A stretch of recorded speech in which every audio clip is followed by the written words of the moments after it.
Let's go, girls. Get the bill na. Umalis na tayo. Nagtingin na naman ang mga kaibigan ni Min at may inaabot sa kanya. Resibo iyon na bayad na ang lahat ng kanilang kinain.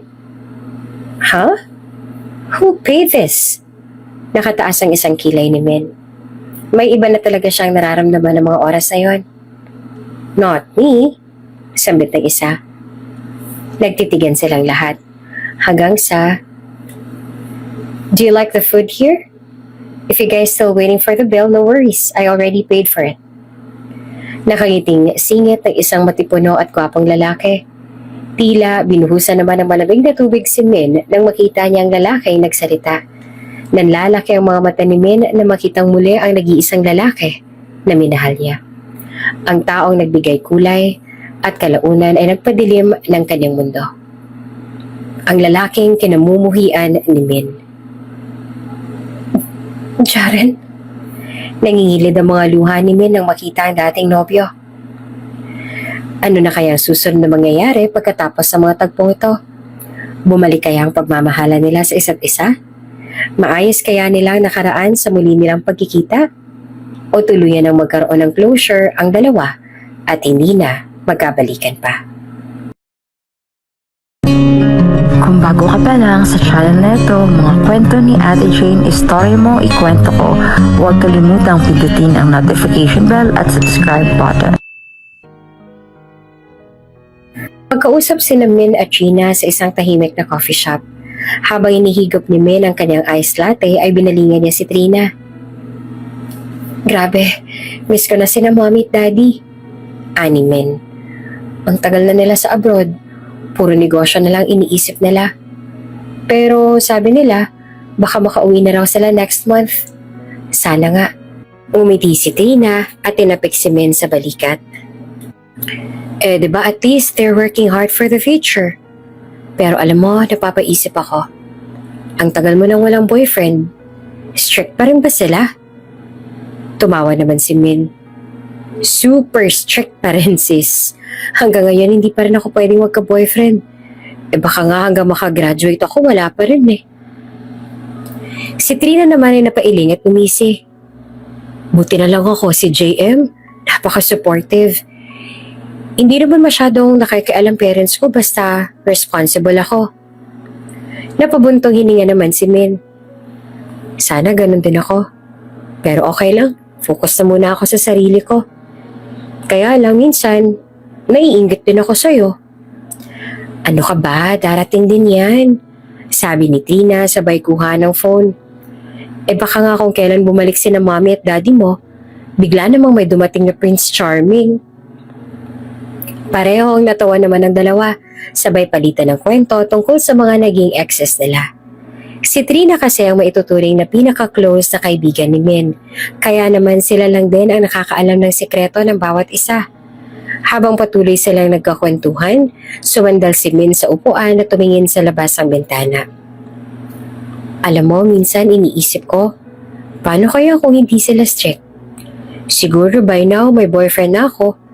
Or at least, nakakalabas-labas ako na hindi nila tinatanong ang lahat ng detalye. Natawa naman si Trina. Well, ganun talaga pag protective ang parents, pero don't worry, darating din yung time na papayagan ka nila. Tsaka, malay mo 'di ba? Baka nga secretly, gusto ka nilang magka-boyfriend pero gusto lang nila na tama ang piliin mo. Alam mo na, sa buhay na meron tayo at sa mundong ginagalawan natin, hindi dapat basta-basta na lalaki ang magiging boyfriend natin. Yung may pagmamalaki, may diploma, ganun. Tapos, kabilang sa isa sa mga elite family sa bansa. Pero kapag ang kukunin natin ay yung mga basta-basta na nandyan lang sa lansangan, abay asahan mo na hindi talaga sila papayag dyan kahit pa mag-rebelt at magmatigas pa tayo. Oo nga, tama ka. Pero what if? What if lang ha? What if nasa isang simple at ordinaryong lalaki pala ako magkagusto? Mabipigilan ko kaya ang puso ko? Kasi sis, look, napakahirap kaya kapag ang kalaban mo yung sarili mong puso, 'di ba? Para bang lahat ay kaya mo nang kabanggain kahit pa pamilya mo, maipaglaban niyo lang ang pagmamahalan niyo. Sabi naman ni Min. Nakaka-pressure din kasi. Feeling ko tuloy lahat ng gagawin ko kailangan lahat ay perfect. Di ba nga, sabi mo, pumapayag naman sila sa mga gala natin basta kasama ako? At least may konting freedom ka naman at saka siguro nga kapag dumating na yung ganyang pagkakataon. Kasi wala namang imposible sa mundo. Siguro, bandang uli, sina mom at dad pa rin ang susundin ko dahil alam ko naman na they know what's best for me. At pinoprotektahan lang nila ako. At saka sis, ano ka ba? Napakarami ng manluloko ngayon, ano? Hindi naman tayo pinalaki, pinag-aral ng parents natin para lang magpaloko. Sagot pa ni Trina. Oo, sa bagay, tama ka. Tapos minsan, feel ko may bodyguard ako. Lagi na lang silang may pa-reminder na, ingat ha, or don't stay out too late. Pabirang sagot ni Min, sabay tawa. Alam mo yung nakakatuwa na nakakainis minsan? Ngumiti naman si Trina. Well, at least they care about you. Ako nga minsan parang masyado nang relax ang parents ko. Si JM nga lang minsan na nagpapaalala na maging careful daw ako. Si JM nga pala, paano kayo? Tanong ni Min. Bigla namang bumaling kay Trina. Any plans? Mukhang seryoso na kayo ah. Nagniningning naman ang mga mata ni Trina habang ikinukwento ang kanilang mga plano. Actually, napag-usapan na namin ang future. We're thinking of moving in together after college. Pero syempre, hindi pa muna ngayon. Gusto ko ring maayos muna ang sarili ko. Wow, big steps yan sis ah, sabi ni Min. Halatang natutuwa para sa kaibigan. Pero tama yan, one step at a time lang.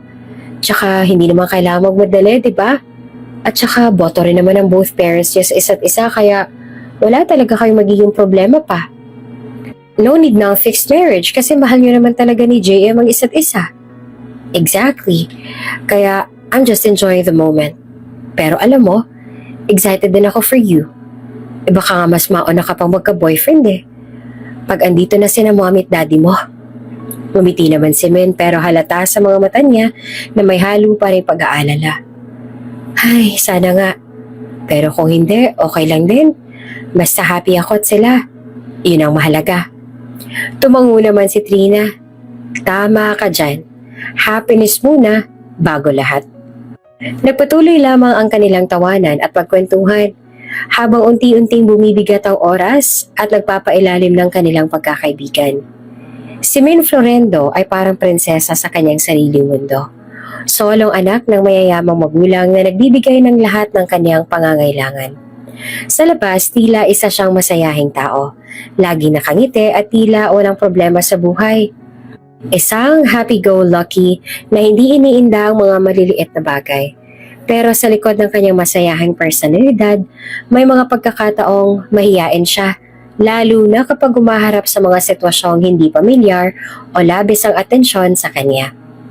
Dahil sa yaman ng kanilang pamilya, hindi kailanman naging problema ni Min ang pera. Lahat ng gusto niya ay madaling makuha at hindi siya nag-aalala sa mga bagay tulad ng matrikula, gamit o mga mamahaling luho. Subalit ganoon pa man ang kanyang buhay, nananatili siyang mapagkumbaba at mabait sa ibang tao at hindi niya ginagamit ang yaman nila para mangibabaw. Ang tanging tao lamang na talagang nakakaalam ng tunay na nararamdaman ni Min ay si Trina, ang kanyang best friend. Si Trina lamang ang kanyang nasasandalan, lalo na sa mga panahon na nahihirapan siya. Bagaman maraming tao ang gustong makipagkaibigan kay Min dahil sa kanyang pamilya, alam niyang si Trina ang totoo niyang kaibigan. Sa aspeto naman ng pag-ibig, si Min ay tila prinsesang pinagbabawalan ng kanyang mga magulang na magkaroon ng nobyo. Lahat ng kanyang naging relasyon ay palihim. Dahil laging tutol ang kanyang parents sa ideya na magka-boyfriend siya. Ang strict na pamamalakad ng kanyang mga magulang ay ang dahilan kung bakit hanggang ngayon hindi pa siya nagkakaroon ng legal na karelasyon. Ngayon ay isang espesyal na araw para kay Min. Matagal niya nang inaasam ang pagbabalik ng kanyang mga magulang. At sa wakas, matapos ang ilang taon, muli niya nang makakasama sina mommy at daddy niya. Hindi naman mapakali si Min buong umaga. Paulit-ulit niyang tinitingnan ang oras at nag-aayos ang bahay. Kahit pa may mga tauhan sila nag-aasikaso nito, gusto niyang maging perpekto ang lahat pagdating nila. Finally, uuwi na rin sila. Bulong niya sa sarili habang inaayos ang mga bulaklak sa mesa. Matagal ko nang gustong yakapin sina Mommy at Daddy. Habang hinihintay, tumawag naman sa kanya si Trina para i-check si Min. Ready ka na ba? Kamusta ang pakiramdam na makikita mo na sila after ilang taon? Tanong ni Trina sa kabilang linya. Hindi ko ma-explain. Excited na kinakabahan. Parang ang tagal ko na hindi nakakasama sina Mommy at Daddy. At kahit ang dami nilang padala tawag, iba pa rin yung nandito sila. Sagot ni Min. Maya pa ay may bumusina na sa labas ng mansyon nila at nang tanawin niya ay nariyan na ang kotse na sumundo sa kanyang parents. Sige Trina, I think they're here. Tawagan na lang kita ulit, okay? Bye! Wika ni Min tsaka mabilis nang pinatay ang tawag at natungo na sa may labas ng mansyon. At doon nga ay nakita niya na ang kanyang parents. After so many months and years ay muli na sila magkakasama. Naging abala kasi ang mag-asawa sa US dahil sa nagkaproblema doon ng ilan nilang negosyo at kinailangan nila yung ayusin kaya naman ilang taon din silang nawala. Samantala, kaagad namang sinalubong ni Min ang kanyang mga magulang at binigyan ng dalawa ng isang mahigpit na yakap. Mom, Dad, I miss you both so much. Sabik na sabik ni Min at hindi na rin napigilan pa na maging emosyonal. Tinugunan din naman siya ng yakap ng dalawa. We missed you, dear. Don't worry, ayos na ang lahat. Hindi na kami aalis ng daddy mo. Maluha-luha naman ang sagot ng kanyang ina. Oh, Min, ang laki na ng pinagbago mo, sabi ng kanyang daddy. Halatang natutuwang muli silang magkasama. Namiss ka namin ng sobra, anak. Dagdag pa ng kanyang daddy. Ang tagal na namin gusto makauwi. Habang magkayakap sila, nararamdaman ni Min ang bigat ng lahat ng nararamdaman niya sa nakalipas na taon na tila unti-unting naglalaho. Nakangiti siya pero sa loob niya, alam niyang hindi ito ang tamang oras para magsalita ng mabibigat na bagay. Ngunit sa isip ni Min, alam niyang darating din ang pagkakataon para makapag-usap sila ng masinsinan. Para sa ngayon, sapat na ang kanilang muling pagsasama. At ang saya ng kanilang pagkikita ay naging sentro ng sandaling iyon. Welcome home, bulong niya, sabay ngiti, puno ng pag-asa at pagmamahal. Salamat anak, sagot naman ng mag-asawa. O siya, tara na po sa loob. Nagpahanda po ako ng masasarap na pagkain. Yung mga paborito po ninyo. Alam ko pong na-miss niyo yun ng sobra. Nagalak at nasasabik na wika ni Min at saka sabay na silang pumasok sa loob ng kanilang mansyon. Nang makapagkamustahan ng sumunod na araw, nagpahinga lang ang daddy niya. Pagkatapos ay bumalik na rin kaagad sa opisina. Habang ang mommy naman niya ay mas pinili muna na makipag-bonding sa kanilang unika iha na si Min dahil tunay na lapis siyang na-miss ang kanyang anak. How's everything in the US, mommy? Tanong ng 21 dalaga na nagngangalang Min Florendo. Okay naman iha.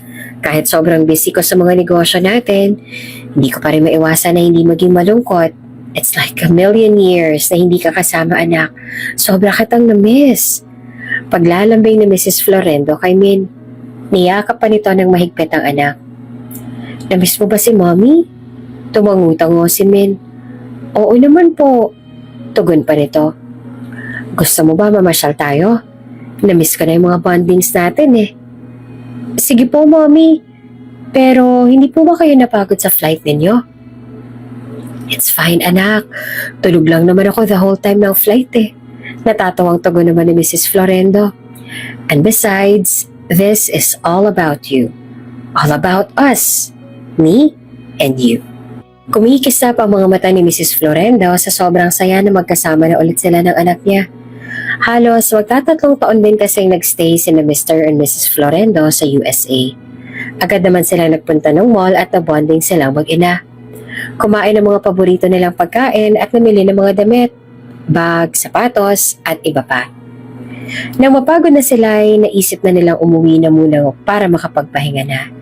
Habang nasa daan naman ay nagpaalam ang driver nila na kailangan nilang paggasolinahan ng sasakyan kaya naman dumaan sila sa isang gas station para magpagasolina. Nakatanaw si Min sa may bintana ng sasakyan nang biglang dumaan ng isang binatilyo na naglalako ng taho. Si Jaren Garcia. Sa kabila ng pagiging isang magtataho ay may malalim na pangarap para sa kanyang pamilya.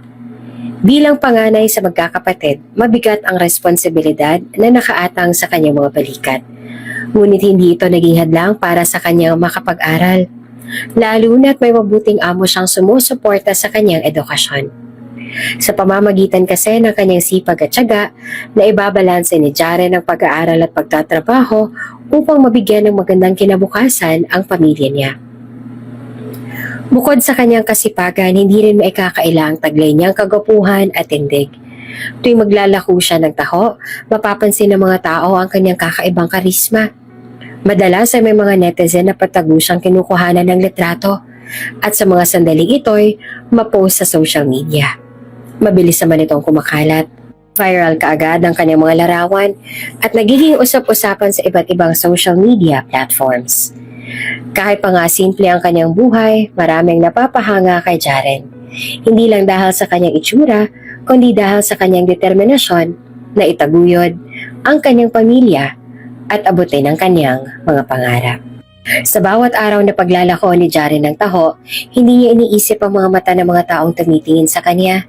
Para sa kanya, ang mahalaga ay ang bawat baso ng tahong mabenta niya at isang hakbang ito patungo sa mas magandang kinabukasan para sa kanyang pamilya.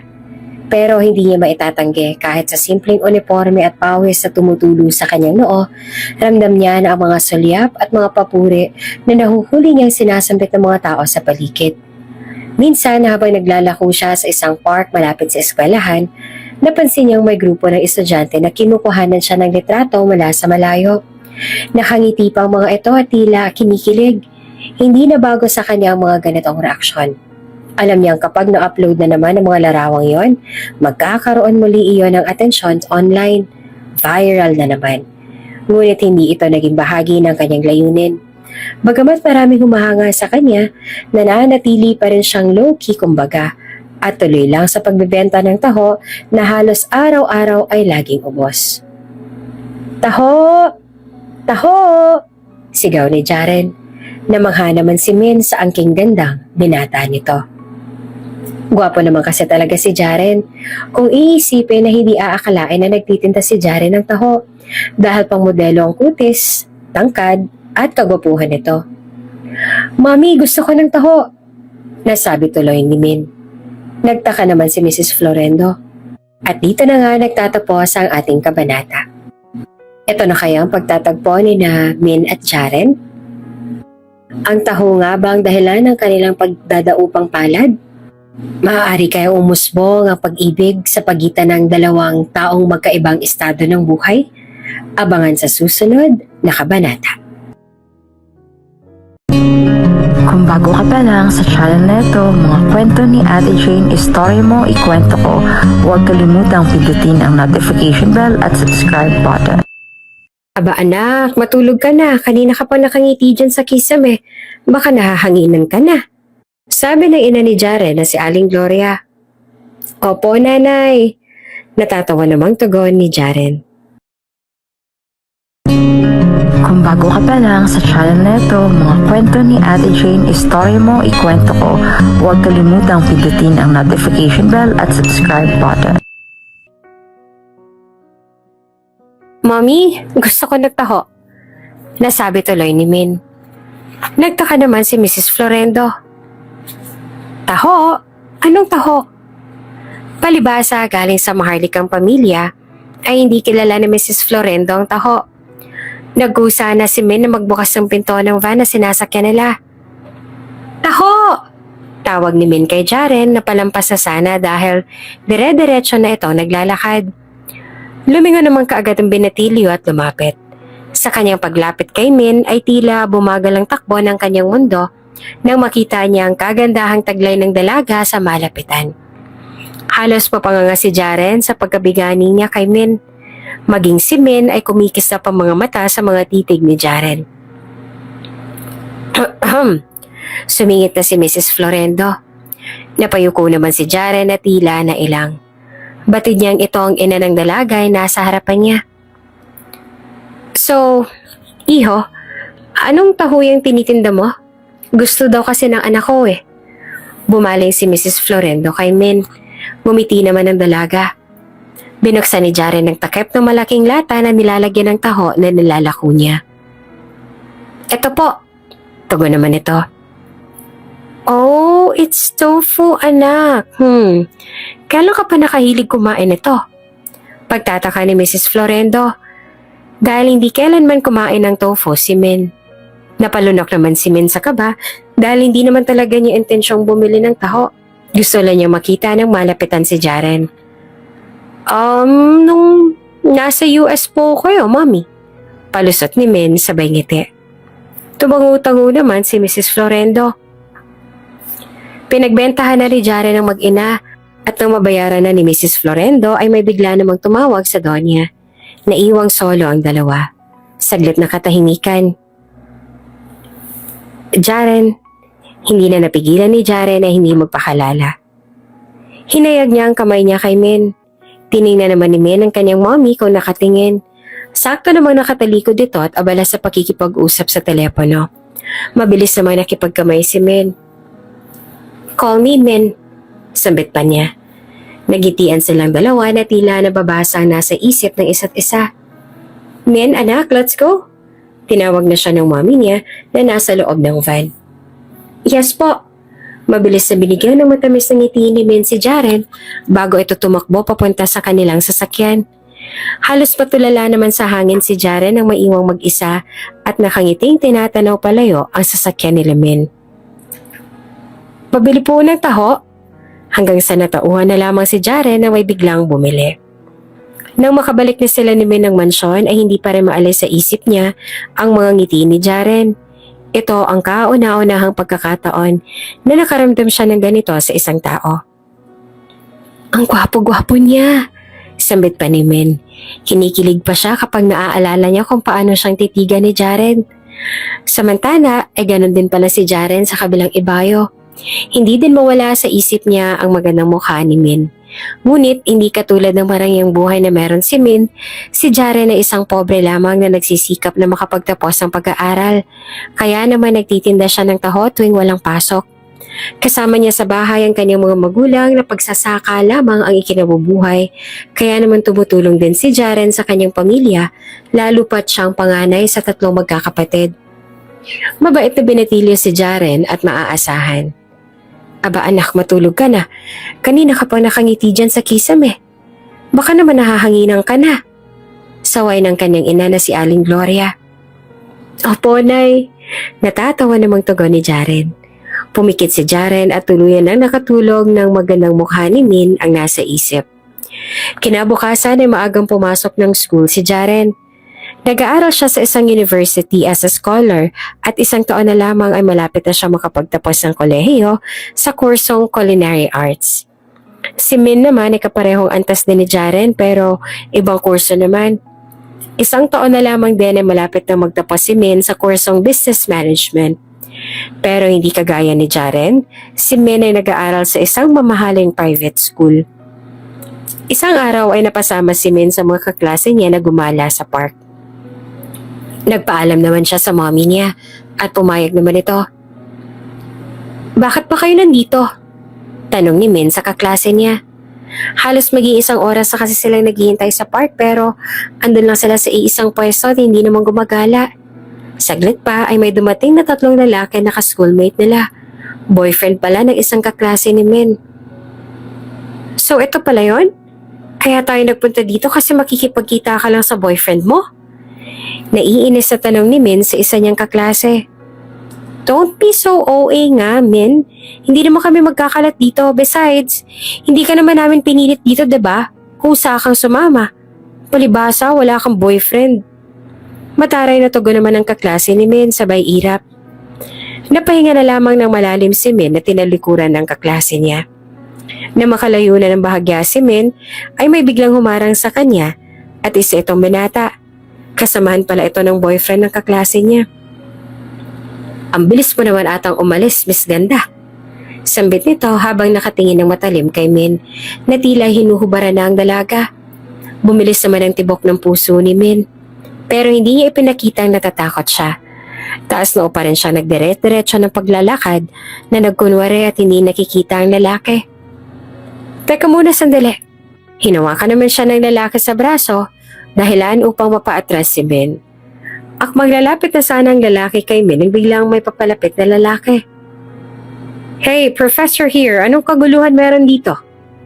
Nang malapit ng lalaki sa kanila ay kumaripasan ng takbo ang manyak na manghaharasana kay Min. Naiwan namang nanginginig ang katawan ni Min sa takot. Hinarap niya ang lalaki na nagligtas sa kanya. At laking gulat ni Min na makita kung sino ito. Jaren? Nanlalaki mga mata ni Min na makitang si Jaren pala ang nagligtas sa kanya. Tinanggal ni Jaren ang suot na salamin at umiti na matamis kay Min. Namumula naman ang pisngi ni Min sa sobrang kilig. Oh, what are you doing here? You're studying?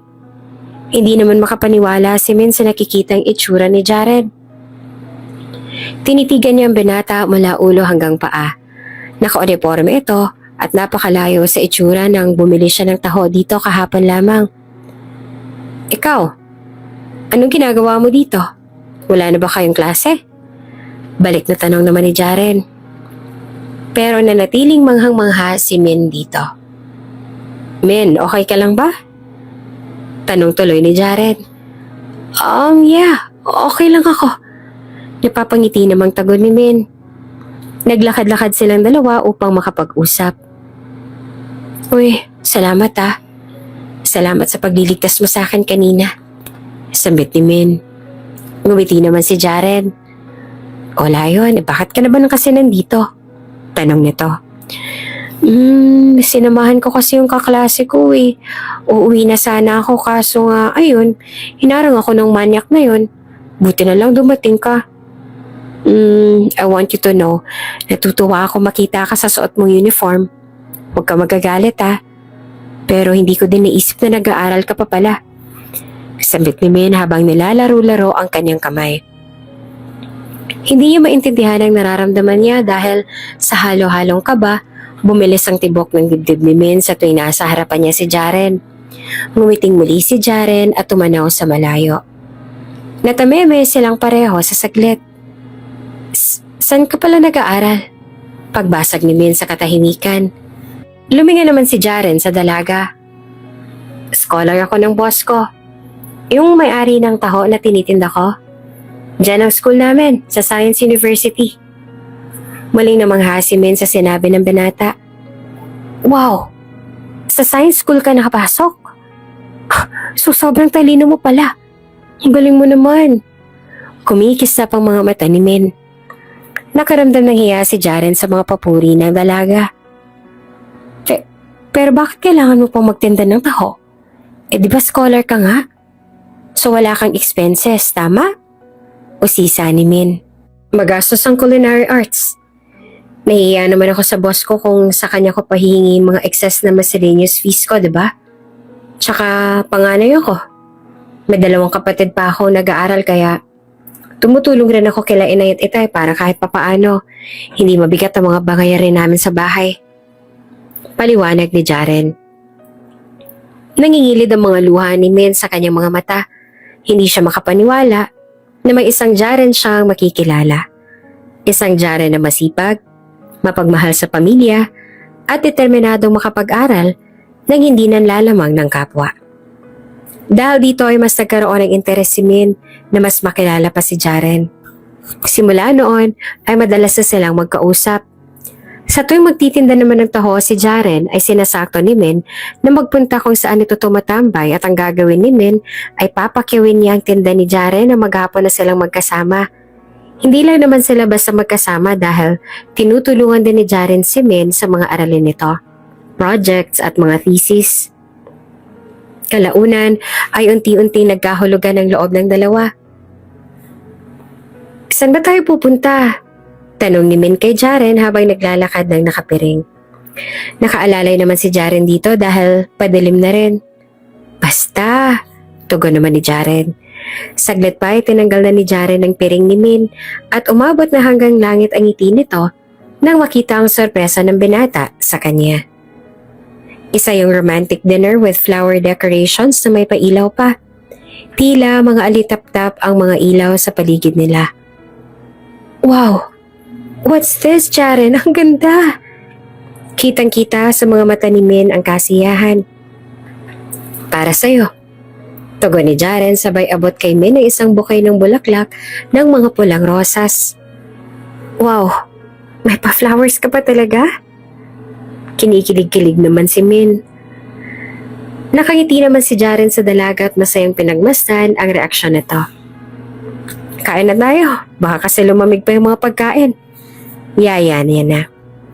Tumango naman si Min at hinawakan ng kamay ni Jaren hanggang sa makaupo na siya. Ang daming pagkain. Ikaw ba nagluto lahat nito? Oo, tugon ni Jaren. Ngumiti naman ang matamis si Min at lumingalinga sa paligid. Ikaw talaga nag-prepare lahat nito? Tumango naman ang bahagya si Jaren. Huminga ng malalim si Min. Jaren, hindi mo naman kailangan gumastos ng malaki para sa ganito. Alam ko namang nag-iipon ka, diba? Malumanay na sambit ni Min.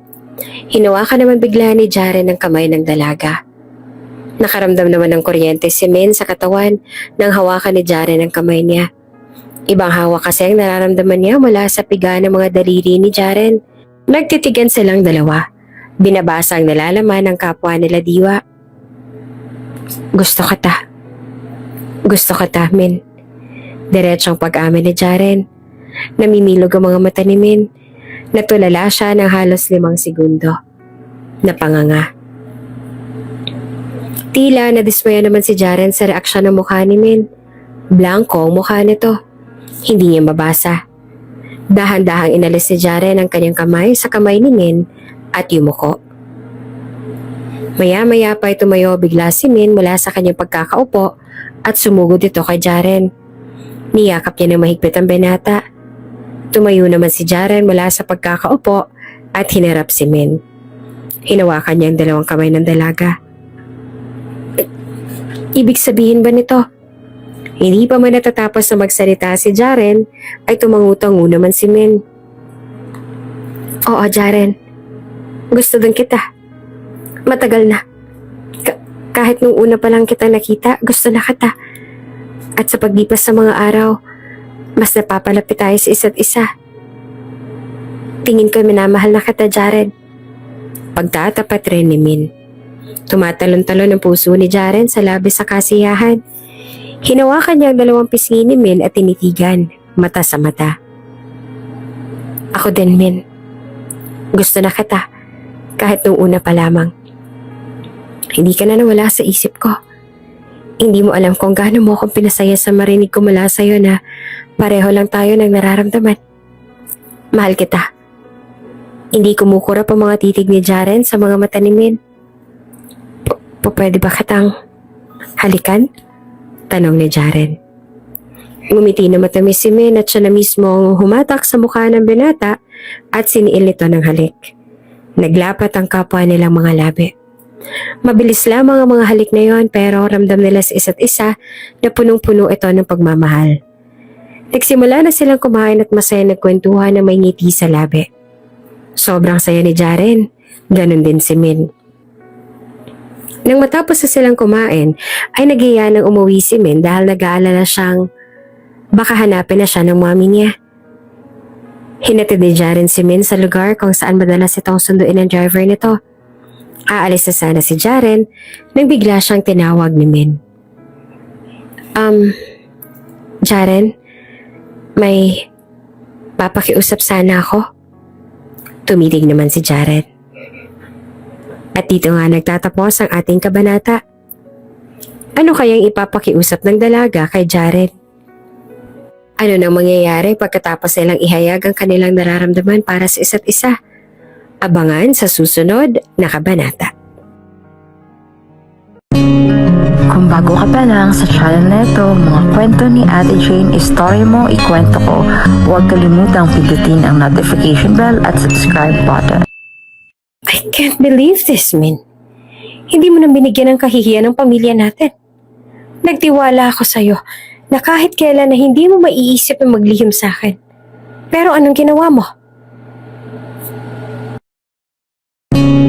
Kung Kung bago ka pa lang sa channel na ito, mga kwento ni Ate Jane, story mo, ikwento ko, huwag kalimutang pindutin ang notification bell at subscribe button.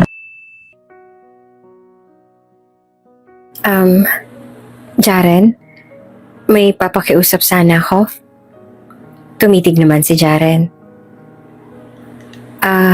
Kung pwede sana, sa ngayon ay itago muna natin ang relasyon natin. It's about my mom kasi, and my dad. Hindi pa kasi sila handa na mag-boyfriend ako eh. Not until makagraduate ako. Pero kapag nakagraduate na ako, promise, ipapaalam na natin sa kanila. Okay lang ba sa'yo yun? Ngumiti naman si Jaren. Oo naman. Ano ka ba? Hindi naman natin kailangan magmadali. Naiintindihan ko yung point mo, men. At kung ano ang desisyon mo, dun ako. O siya, sige. At baka dumating na yung sundo mo. Ingat ka. I love you. At tumakbo na palayo ang binata. Naiwan naman si Men na lumulutang sa kaligayahan dahil ngayon ay nobyo niya na si Jaren. Inilihim nga ni Min at Jaren ang kanilang relasyon tulad ng hiling ng dalaga. Patago sila kung magkita at humahanap talaga ng paraan si Min para magkooras sila palagi ng nobyo. Madalas na kasi si Mrs. Florendo sa mga business trips niya kaya pabor kay Min ang pagkakataong ito upang makipagkita sila ni Jaren. Akala ko hindi ka makakapunta eh. Sambit ng binata sabay hawak sa kamay ni Min. Nagpahatid kasi si Mommy si airport kaya nalita ko ng kaunti. Sorry na mahal. Parang pusa ang mga mata ni Min sa paghingi ng paumanhin kay Jaren. Napatawa naman si Jaren at pinisil ang pisngi ng nobya. Okay lang mahal, ikaw pa ba? Tugon pa nito. Ngumiti naman si Min. Salamat mahal. Saan nga pala tayo pupunta? Dadaling kita sa pabrika ng boss ko para makita mo kung paano ginagawa ang taho na tinitinda ko. Tugon ni Jaren. Seryoso yan, mahal? Oo, mahal. At dinala nga ni Jaren si Min sa gawaan nila ng taho. Pinakilala niya rin si Min sa boss niya at masaya naman ito para sa dalawa. Humingi ng permiso si Jaren sa boss niya na makapasok sa loob ng pabrika at pumayag naman ito. Ang bait naman pala ng boss mo, mahal. Sambit ni Min. Sobra, mahal. Ang dami niyang naituro sa akin tungkol sa paghawak ng negosyo. Pati pagtimpla ng paggagawa ng taho, tinuro na rin niya sa akin. Kaya madalas, ako rin talagang nagtitimpla. Sandali, gagawa ako tapos tikman mo, ha? Nagpakitang gilas pa si Jaren sa kanyang kasintahan. Nagtimpla si Jaren ng taho at nang maluto ito ay ipanatikim niya iyon kay Min. Okay na mahal. Ang galing mo naman. Kaya siguro mas nahuhulog ako sa'yo kasi ikaw yung nagluluto ng taho na tinitinda mo. Natatawang sambit naman ng nobya. Napatawa din naman si Jaren. Asus, sambola ka na naman mahal eh. Natatawa pang sambit nito. Nagtawanan sila at saglit pa ay biglang sumeryoso ang mukha ni Jaren. Kapag ako nagkaroon ng sariling restaurant, ilalagay ko talaga sa menu ang taho. At hindi lang yun basta taho dahil lalagyan ko rin ng twist. Siyempre, ikaw ang unang makakatikim nun, mahal. Sambit ni Jaren habang nakangiti kay Min. Ngumiti naman ang malugod si Min kay Jaren at tinawakan sa pisngi ang nobyo. Naniniwala akong kaya mo, mahal. Matalino ka, magaling, matyaga at mabuting tao. Nakikita akong balang araw magiging successful ka. At kasama kita doon, mahal. Hawak kong kamay mo at walang bibitaw. Isa ka sa mga inspirasyon ko kaya alam kong kaya ko. Salamat mahal sa mga sinabi mo. Salamat dahil nandyan ka para sa akin. I love you. Hinalikan ni Jaren si Min sa noo. Napapadalas na rin ang pagkikita ni Min at Jaren dahil wala naman sa Pilipinas ang kanyang ina. Pero hindi palaging pabor sa kanilang tadhana. Minsan, may nakakita kay Min at Jaren na magkasama habang naglalako ito ng taho. Kinabukasan ay kinumpronta si Min ang kaklase niya na nakakita sa kanila. Nasa labasan na sila tapos ng klase. Hey, Florendo! Of all the guys na naliligaw sa'yo, isang magtatahulan pa lang papatulan mo? Nakataas ang kilay na samit ng kaklase ni Min. Nagtawanan pa ang mga kaklase niya. Kumunot ang noon ni Min. Is that true? Oh my God, Min. Wala ka na bang ibang choice? Kung sa bagay, yung magtataho nga naman masasakyan yung pagiging weirdo mo. Pang-aasar pa ng isa niyang kaklase. Mabilis na umiling naman si Min. Hindi. Hindi yun totoo. Ako? Papatol sa magtataho? No. Tanggi niya. Bakit kasama mo yung magtataho kahapon? So favorite mo na palang kumain ng taho ngayon. Ew, that's gross. Maarting sabit naman ng isang kaklase. Huminga ng malalim si Min. Isipin niyo lang gusto niyong isipin. Basta ang alam ko sa sarili ko na wala akong boyfriend na magtataho. At never akong papatol sa isang vendor lang, ano?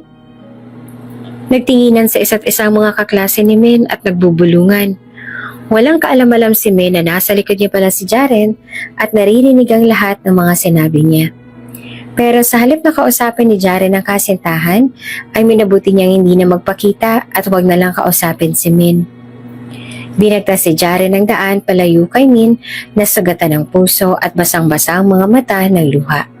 Luha ng pagkabigo. Luha ng isang napahiyang tao sa nagmamahal ng puro totoo.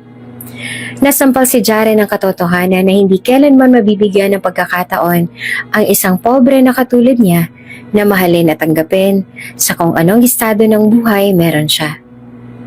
Walang kayang magpahalaga, walang makakapansin, lalong walang magbibigay importansya.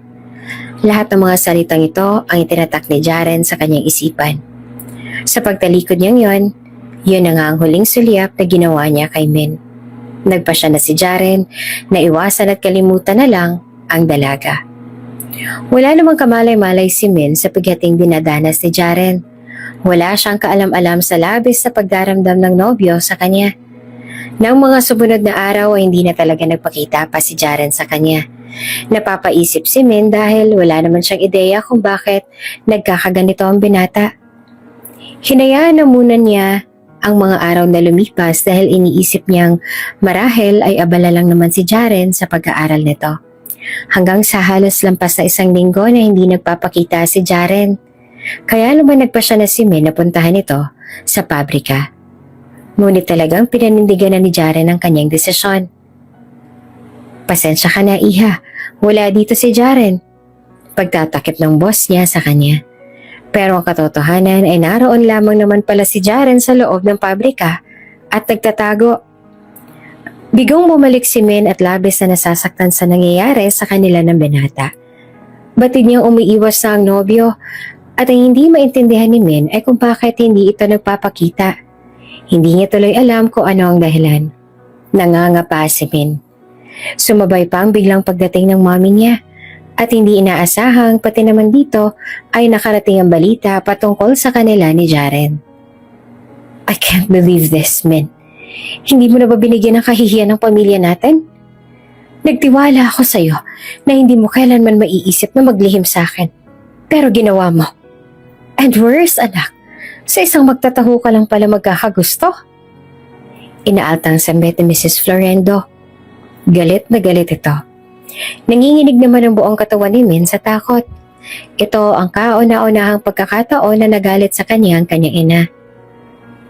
Sorry po, Mommy. No, you're not sorry. You're grounded, Min. Hindi na muna ako aalis ng bansa because I want to make sure na hindi na kayo magkikita ng lalaking yon. Singhal naman ni Mrs. Florendo. Nais na sumabog ng dibdib ni Min. Pero dahil ayaw niyang makita ng mommy niya ang pagmamaktol ng kanyang diwa, ay tiniis ni Min ang kanyang nagwawalang emosyon. At nang pumasok na si Min sa kanyang silid, ay saka pa lamang siya nagkaroon ng pagkakataon na mailabas ang bigat na nararamdaman ng kanyang dibdib. Iyak ng iyak si Min. Isip niya si Jaren kung bakit bigla na lang naglaho at hindi na nagpakita.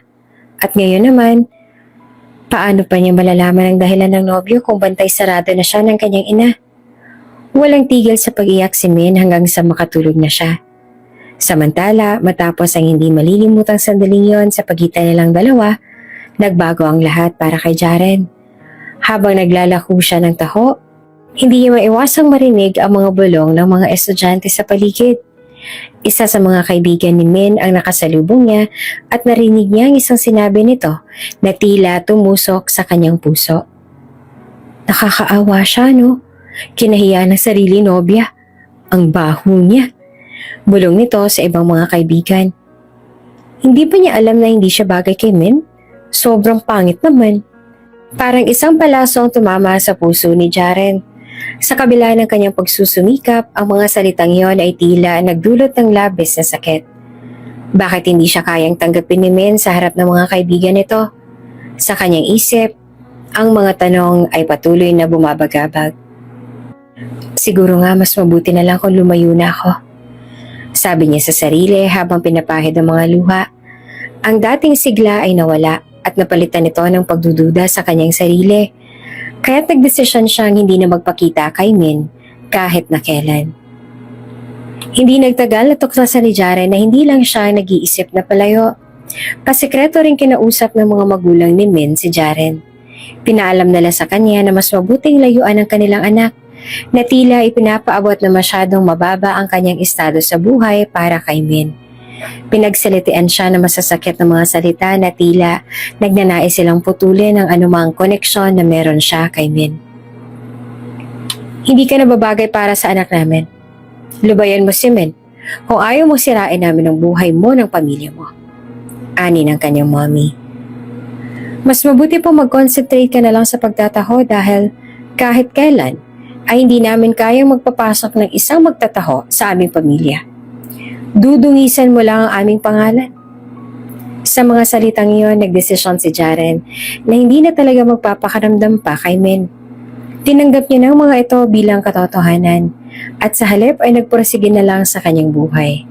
Nagpatuloy siya sa pag-aaral at pagtatrabaho pero sa puso niya, naiwan si Min, ang babaeng nagbigay ng liwanag at pag-asa sa kanyang madilim na mga araw. Hanggang sa tuluyang naging tahimik ang kanyang mundo. Pinipilit ng kalimutan ng isang pag-ibig na tila hindi niya na kayang ipaglaban. Lumipas ang mga araw, linggo at buwan na wala na talagang naging balita si Min sa nobyong si Jaren. Dahil ayaw niya rin mabigo at magalit muli sa kanyang ina, ay sinunod niya ang kagustuhan nito. Wala namang kamalay-malay si Min sa mga nangyayari sa pagitan ni Jaren at ng kanyang mga magulang. Sa kanyang isip, abala siya sa muling pagbuo ng relasyon sa kanyang mga magulang na matagal niya nang hindi nakasama. Laging puno ng saya ang kanyang puso sa pagbabalik ng pamilya. Kaya't hindi niya naisip na may mga pabalik-balik na suliranin sa labas ng kanyang mundo. Sa mga panahong to, wala siyang kaalam-alam sa sakit na dinaranas ni Jaren. Sa kanyang mga mata, siya ay nakatuon sa mga plano at pangarap na gusto niyang ipakita sa kanyang mga magulang. Ang kanyang mga alalahanin ay parang nakatuon sa kanilang pagsasama. At tila mga dating issue sa kanyang puso ay naisip niyang kayang baliwalain sa gitna ng saya. Habang si Min naman ay abala sa mga kwentuhan at tawanan kasama ang kanyang pamilya.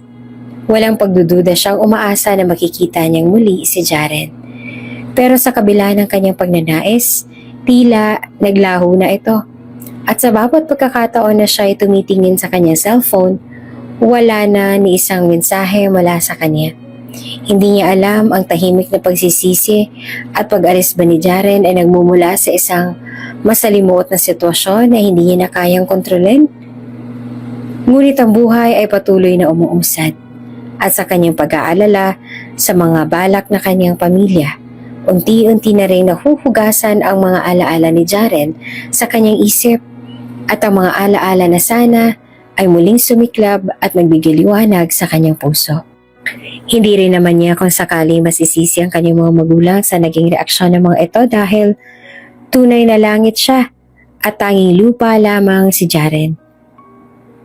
Gaya nga ng pinag-usapan nila ni Trina noon, tila nga nangyayari na sa kanya ngayon yung mga what ifs niya. At ngayon ay hindi niya na alam pa kung paano ito kokontrolin o malalampasan. At dito na nga nagtatapos ang ating kabanata. Ano kaya ang gagawin ni Min? Ano ang kanyang pinaplano? At tuluyan na nga kayang magkakahiwalay ang landas ni Min at Jaren? Abangan sa susunod na kabanata. Kung bago ka pa lang sa channel na ito, mga kwento ni Ate Jane, Story Mo, Ikwento Ko, huwag kalimutang pindutin ang notification bell at subscribe button. Miss, bill out na po. Ay ma'am, may nagbayad na po ng bill ninyo. Ha? Sino? Kung bago ka pa lang sa channel na ito, mga kwento ni Ate Jane, Story Mo, Ikwento Ko, huwag kalimutang pindutin ang notification bell at subscribe button. Gaya nga ng pinag-usapan nila ni Trina noon, tila nga nangyayari na sa kanya ngayon yung mga what ifs niya.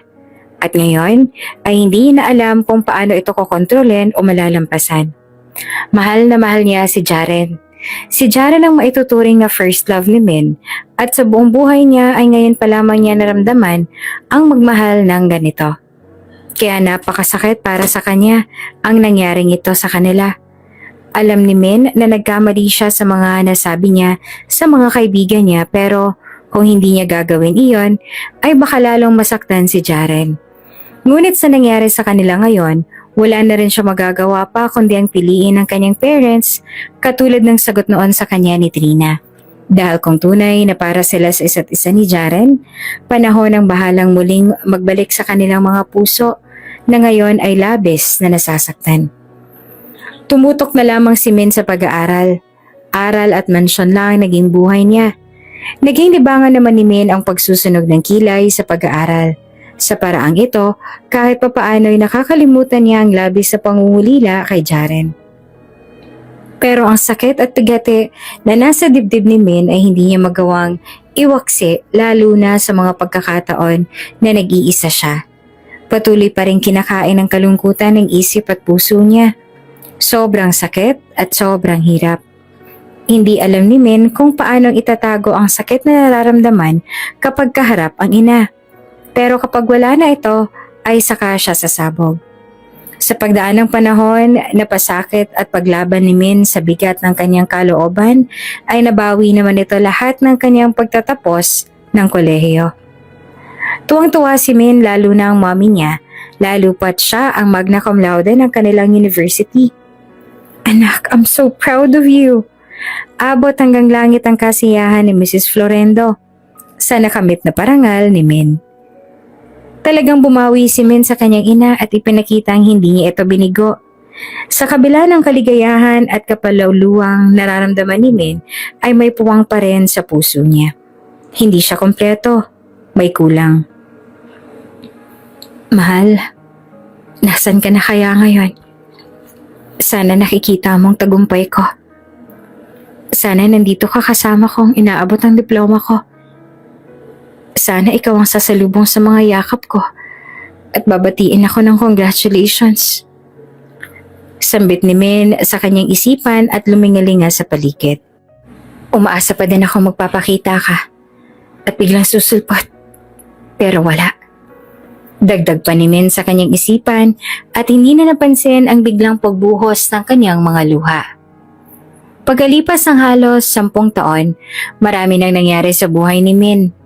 Nagkaroon na siya ng sarili niyang kumpanya dahil na rin sa pag-aalay ng kanyang mommy at daddy. Isa na ngayon si Min sa pinakamayamang babaeng negosyante sa bansa. Kasunod ng kanyang ina. Ginugol ni Min ang sarili sa pagtatrabaho at paghawak ng mga negosyo. Nilibang niya ang kanyang sarili sa pagmamanage ng iba pa nilang mga kumpanya, lalo pat hindi na kaya ng mommy niya na lumipad pa ibang bansa. Kaya kadalasan ay si Min na rin ang umaattend ng mga business trips ng parents niya. Kalaunan ay unti-unti na rin nalimutan ni Min ang nakaraan. Ang mapait na nakaraan kasama ng mga alaala ni Jaren. Pero tunay ngang mapaglaro ang tadhana. Sa hindi inaasahang pagkakataon ay napadpad si Min kasama ng mga kaibigan niya sa isang mamahaling restaurant. Wow, I like this place. Ang cozy niya at napaka-relaxing ng ambience. Puri ni Min sa restaurant habang napapikit. Balita ako bago daw tong restaurant na to ah. Sambit ng isa pa niyang kaibigan. Umayos naman ang upo si Min. Parang may iba siyang nararamdaman. Yung style at interior design kasi ng restaurant parang familiar sa kanya. Ito ang design sa gusto ni Jaren para sa pangarap nitong restaurant. Napailing naman si Min at inalis ang isipan niya ang alaalang yon. Nagsimula na silang umorder ng pagkain. Bigla na lamang bumilis ang tibok ng dibdib ni Min nang makita ang special na taho kasama sa desserts menu. Natigilan siya na halos hindi na kumukurap ang mga mata. "Hey Min, are you okay?" Tanong ng kaibigan ni Min kaya naman natauhan siya. "Ha? Yeah, fine." Patay mali siya sa kabang nararamdaman. Naisip ni Min na magpunta ng comfort room upang doon ilabas ang tensyon at kabang nararamdaman. No, malabo. Malabong mangyaring iniisip mo, Min. Si Jaren? Makakapagpapatayo ng ganitong klaseng restaurant? No way! Kinakausap ni Min ang kanyang sarili sa harap ng salamin. Humugot siya ng isang malalim na hininga at bumalik na sa kanilang table. "Hey! Where have you been? Andito na yung food, oh!" Sambit ng kaibigan niya. Halos 20 minutes na pala siyang nasa banyo. Napalunok naman si Min sa gutom dahil sa masasarap na pagkain nasa mesa. Sa hindi maipaliwanag na dahilan ay biglang nag-flashback sa isipan ni Min ang first dinner date nila ng dating nobyo. What the heck? Sa isip-isip ni Min. Binaliwala ni Min ang mga naiisip at mga kutob niya. Nagsimula na si Min na kumain at hindi niya maintindihan ang sarili dahil sobrang sarap ng mga pagkain in order nila. Pamilyar ang lahat ng lasa nito. Pero ayaw nang isipin pa ni Min ang mga nahihinuha niya dahil ayaw niyang saktan pa ang sarili. Hanggang sa talagang tinorture na nga si Min ng pagkakataon. Maya-maya pa matapos na silang makakain ay hiningi na ni Min ang bill receipt nila sa isang waiter na nandoon. Napagpasyahan din niya na siya na lamang magbabayad ng mga kinain niya kaya naman siya na lamang nagtungo sa may counter area. Nang magbayad na siya at nang iabot niya na ang kanyang card, ay laking gulat niya nang tanggihan iyon ng cashier at sabay sabing, "May nagbayad na po, ma'am. Okay na po." Napakunot ang noon ni Min dahil sa panilibreng iyon sa kanila nang hindi man lang niya nakikilala ang kung sino. Nang biglang, lumitaw ang isang lalaki na nagbayad ng kanilang kinain mula sa may loob ng counter. At iyon ay walang iba kundi si Jaren. Namilog lang ang mga mata ni Min nang tawagin po ito ng cashier na Boss Jaren. Ikaw ang nagmamay-ari ng restaurant na to? Totoo ba to, Jaren? Tila hindi naman makapaniwala si Min nang malaman niya ngayong ang sikat, prestihiyoso at mamahaling restaurant na to na kinakainan nila ay pagmamay-ari na pala ng kanyang dating nobyo at dating magtataho na si Jaren. Hindi sukat akalain ni Min na magtatagumpay ng ganitong kataas si Jaren dahil noon pa man ay tila ba talagang suntok sa buwan ng pamumuhay ng mga ito. Hindi naman sa minamaliit niya ang kanyang dating nobyo dahil sa katunayan ay siya naman talaga ang kauna-unahang naniniwala at nagtitiwala sa kakayahan nito, ngunit sa mga oras na ito ay para bang nabuhusan siya ng isang timbang naglalaman ng malamig na tubig. Hindi man makapaniwala si Min ngunit sa likod ng kanyang pagtataka ay nagkukubli ang galak at tuwa dahil sa naabot na ito ni Jaren. Sobrang proud siya rito at hinahangaan niya ang naging diskarte nito sa buhay. Yes. By the way, did you enjoy the food? How was it? May evaluation sheet kami dito. Baka gusto niyong sagutan? Para na rin makatulong sa restaurant namin kung saang aspect pa kami dapat na mag-improve. And by the way, may new dessert nga pala kaming inilalaunch ngayon. Gusto niyo bang tikman? Don't worry, it's free. Treat ko na sa inyo. Sambit ni Jaren na nakangiti sa mga ito. Ang mga kaibigan ni Min ay nagkatidigan na lamang habang si Min naman ay nakatulala lamang sa mukha ni Jaren dahil aminado siya sa kanyang sarili na ibang-iba na ang Jaren na kaharap niya ngayon. Hindi man nagbago ang estilo nito sa pananamit na simple lamang na t-shirt at pantalon. Napakalaki naman ang naging pagbabago ng kanyang pananalita na para bang nanghihikaya talaga ito ng tao na makikinig sa kanya dahil sa kanyang baritonong boses. Sa kabilang banda ay tumango na lamang si Min sa alok ni Jaren at nagpasalamat na lamang dito. Oh, okay. Thank you. Matipid na sagot ni Min. Sige, ipapaserve ko na lang sa table ninyo. Sagot naman ni Jaren tsaka bumalik na sa kanilang table si Min. Sa muling pagbabalik ni Min sa kanilang table, ay hindi pa rin naalis ang kanyang isipan sa kanyang dating nobyo. Titig na titig ito at hindi pa rin niya maalis sa kanyang isipan ang lahat ng nangyari. Hindi niya inaasahan na ganitong katindi ang pag-asenso ni Jaren. Mula sa simpleng magtataho na halos walang makain noong sila pa, ngayon ay isang matagumpay na itong negosyante at may-ari na ng isang kilalang restaurant. Ang mga alaala ng kanilang nakaraan ay muling bumalik at biglang bumilis ang tibok ng kanyang puso. Min, okay ka lang ba? Tanong ng isa sa kanyang mga kaibigan. Napansin ang kanyang pagka-distract. Ha? Oo, okay lang ako.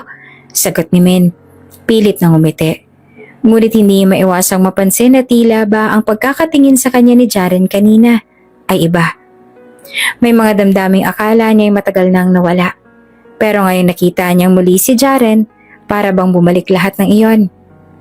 Nang dumating ang dessert na si Jaren mismo ang nag-serve, nagulat si Min nang makita ito. Hindi ito ang inaasahan niyang dessert na karaniwang inahihain sa mga mamahaling restaurant. Sa halip, ito ay isang eleganteng bersyon ng taho. Isang twist sa simpleng taho na dati itinitinda ni Jaren. Nakatayo ang dessert sa isang malakristal na baso. Ang taho ay pino at creamy. May layer na ang caramelized sugar syrup na parang glazed. At may toppings naman na pinong sagot, pearls at crispy caramel shards. Nakadrizzle din ang maliit na honeycomb. At may hint ng calamansi zest sa ibabaw na nagbibigay ng kakaibang aroma at lasa. Isang dessert na kombinasyon ng dati at bago. Modernong presentasyon pero may pusong lokal. Natahimik si Min habang tinitingnan ito. Napakatindi ng nostalgia na nararamdaman niya. Ito ang taho na binibili niya halos araw-araw kay Jaren noon. Pero sa pagkakataong to, parang binigyan ito ng bagong buhay. Katulad ni Jaren mismo. Wow, taho ito pero grabe naman to. Parang gourmet na. Sabi ng isa sa kanyang mga kaibigan.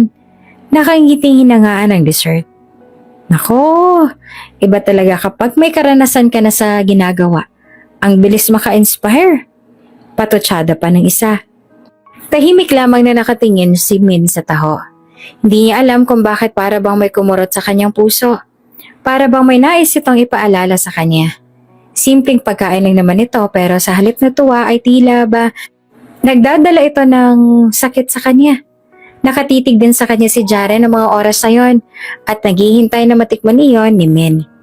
Sa katunayan, matagal nang naisip ni Jaren na ilabas ang menu na ito ngunit sa loob-loob niya ay para bang may kulang pa. Para bang may kulang pa sa komento ng iba at marahil ayon ay magmula kay Min. Palibhasa, ay nasanay si Jaren na si Min ang nagsisilbing tagatikim nito ng kanyang taho bago niya ibenta. Kaya naman ngayon para sa kanya ay perfect time na ito para ilantad na sa publiko ang kanilang bagong menu. Min, may problema ba? Maaari mo na bang tikman? Kalmadong tanong ni Jaren kay Min na ngayon ay kasalukuyan pa rin nakatulala sa harap ng taho. Nagising si Min mula sa kanyang pagkakatulala.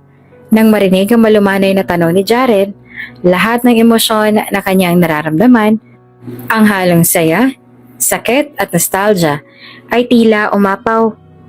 Hindi niya alam kung paanong tatanggapin ang sitwasyon. Ang taho sa harap niya ay higit pa sa pagkain. Ito ay simbolo ng kanilang nakaraan. Ng mga simpleng araw kung saan walang pakialam sa mundo maliban sa kanila. Ha? Sorry, oo sige, tikman ko na. Sambit ni Min, pilit nang umingiti na may halong kaba. Dahan-dahan niyang kinuha ang kutsara at sinubukan ng taho. Nang sumayad ang pino at creamy na texture nito sa kanyang dila, tila bumalik ang lahat ng alaala. Ang simpleng buhay noon, ang tawanan nila habang bumibili ng taho, at ang mga pangarap na sabay nilang binuo. Pero ngayon, narito siya. harap-harapan sa bagong buhay ni Jaren na malayong malayo sa simple nilang mga araw. At dito na nga nagtatapos ang ating kabanata. Ano kayang ipapakita ang reaksyon ni Min kay Jaren? Abangan sa susunod na kabanata. Kung bago ka pa lang sa channel na ito, mga kwento ni Ate Jane, Story Mo, Ikwento Ko, huwag kalimutang pindutin ang notification bell at subscribe button. Good evening, Mr. and Mrs. Florendo. It's nice to see you again.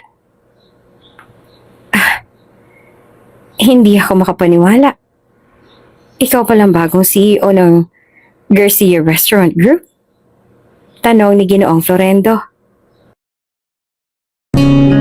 Kung bago ka pa lang sa channel na ito, mga kwento ni Ate Jane, Story Mo, Ikwento Ko, huwag kalimutang pindutin ang notification bell at subscribe button.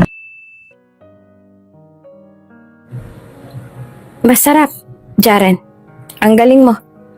Ang dami nang nagbago sa lasa nito, ngunit yung orihinal na lasa naman ay nandun pa rin. Sabi ni Min at tila hindi maitatagong paghanga, ngunit may bahid na lungkot ng kanyang boses. Ngumiti naman si Jaren, ngunit kita sa kanyang mga mata ang paghihintay ng higit pa sa sagot. Salamat. Pero gusto kong malaman ang totoo mong opinion, Min. Alam ko na hindi ka lang basta magsasabi ng masarap kung may kulang pa. Ganon ka naman nun eh. Dagdag ni Jaren na tila may hinihintay pa mula sa kanya. Saglit na natahimik si Min. Alam niyang hindi lang lasa ng taho ang tinatanong ni Jaren. Parang may mas malalim pa. Tungkol ba to sa amin? Tanong niya sa sarili. Alam niyang hindi lang ang taho ang nagbago. Maging ang damdamin nila para sa isa't isa ay tila dumaan sa isang napakalaking pagbabago. Okay naman siya, perfect na. Pero hindi ko alam, Jaren. Parang may ibang lasa na ngayon. Something na may nadagdag sa lasa. Iba na ang lahat. Tumigil si Min at tila hindi sigurado kung dapat bang ipagpatuloy ang sinasabi. Napalunok si Jaren na tahimik na tumango, na tila nauunawaan ng mga salitang hindi nasabi. Oo, iba na nga, sagot niya. Ngayon ay nakatitig rin kay Min. Nang sandaling iyon, pareho nilang naramdaman ang bigat ng mga hindi pa nila napag-uusapan. Ang mga tanong tungkol sa kanilang nakaraan, ang mga pangarap na nagbago at ang mga damdaming hindi nila naipahayag noon. Habang tahimik na nagkakatinginan sina Jaren at Min, tila may tensyon sa hangin na hindi kayang putulin ng simpleng salita. Pareho silang puno ng mga alaala at tanong na hindi masabi. Ngunit bago pa man nila maipagpatuloy ang usapan, biglang dumating ang isang napakagandang babae. Agaw pansin ang kanyang presensya. Matangkad, maputi at mukhang modelo. Suot nito ang isang eleganteng dress na bumagay sa kanyang slim na pangangatawan at may confidence na tila natural lang sa kanya. Hi love, sorry I'm late. Malambing na bati ng babae kay Jaren. Sabay halik sa pisngi nito. Siya si Cassandra, ang bagong nobya ni Jaren. Naramdaman agad ni Min ang bigat ng sitwasyon. Ang mga mata niya ay dahan-dahang bumaba mula sa mukha ni Jaren patungo sa kamay ng babae na nakahawak ngayon sa braso ng kanyang dating nobyo. Love, bakit hindi ka nagsabi na pupunta ka dito? Di sana'y nasundo na kita. Anyway guys, this is Cassandra, my girlfriend. Biglang sabi ni Jaren. Nakangiti at tila komportableng-komportable sa sitwasyon. Naramdaman naman ni Min na para bang binuhusan siya ng malamig na tubig. Mabilis ang tibok ng kanyang puso, ngunit pinilit niyang itago ang sakit at sorpresa. Hi, nice to meet you.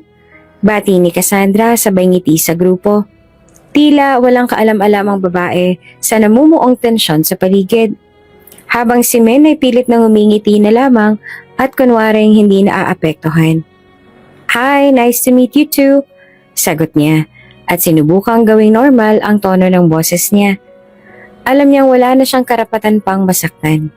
Matagal na sila naghiwalay ni Jaren at iyon ay dahil sa mga magulang niya. Hindi boto ang kanyang pamilya kay Jaren noon dahil sa pagiging magtataho nito. Nawala ng kanilang relasyon bago pa man tuluyang magbago ang buhay ni Jaren.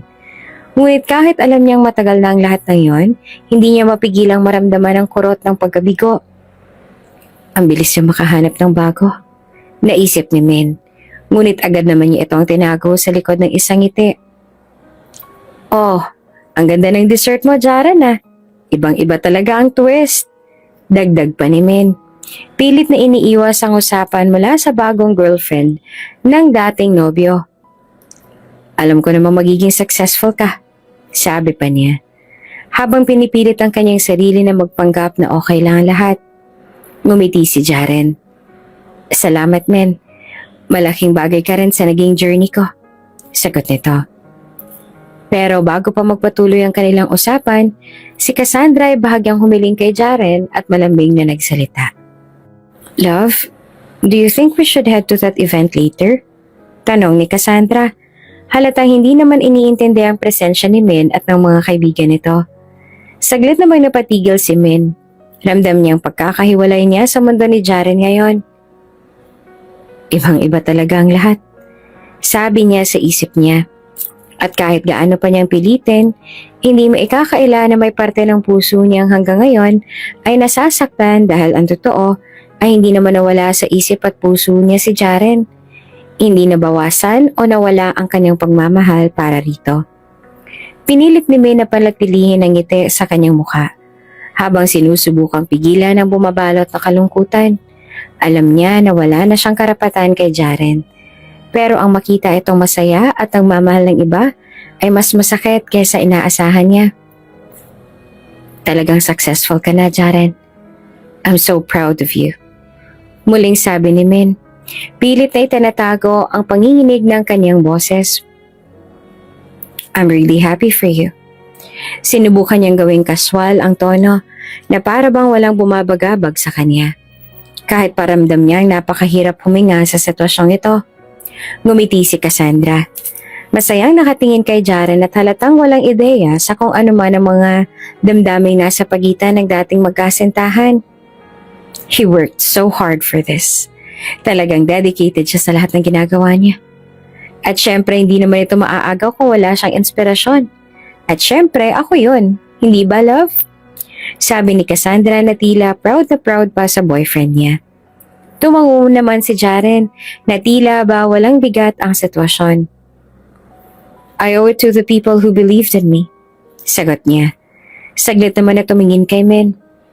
Kahit noon pa man. Ang mga mata niya ay tila may nais iparating. Pero mabilis din siyang bumaling kay Cassandra. But yeah, we'll head to the event after this.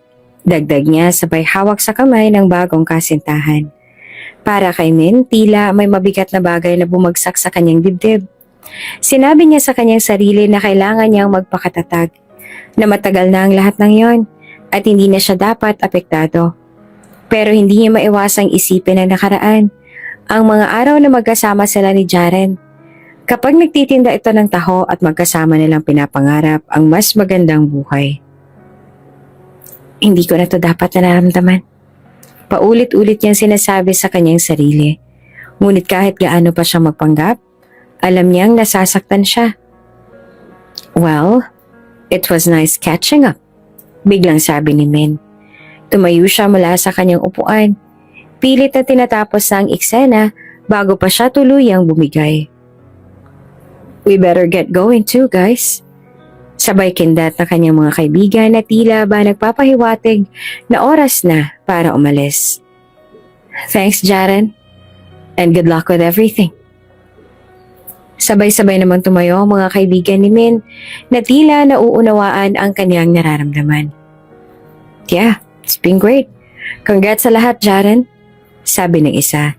Nakangiti ngunit halatang nararamdaman din ang tensyon. Thanks, guys. Sagot ni Jaren. Ngunit sa huling sandali bago tuluyang umalis si Min, muli siyang tumingin kay Jaren. Sa kanilang huling pagtingin sa isa't isa para may mga bagay na nais nilang sabihin ngunit hindi nila masambit. Bye Jaren, ingat ka. Malumanay na sabi ni Min. Pilit na pinipigilan ang panginginig ng kanyang boses.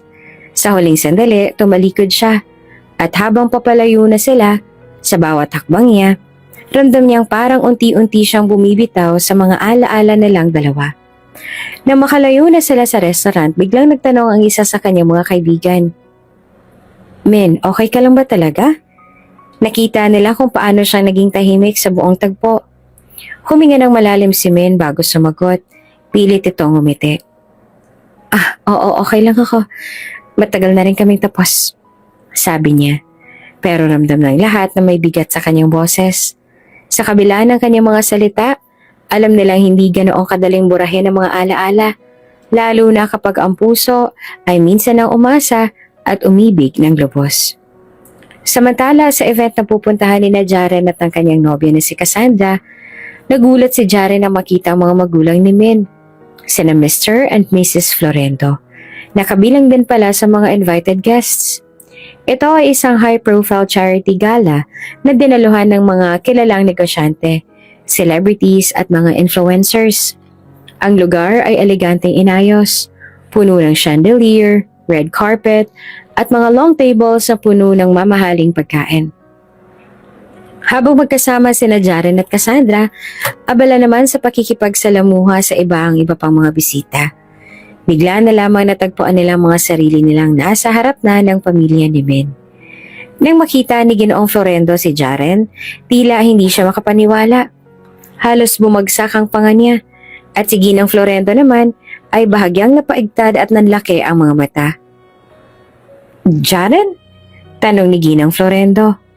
Na para bang hindi naniniwala sa kanya nakikita.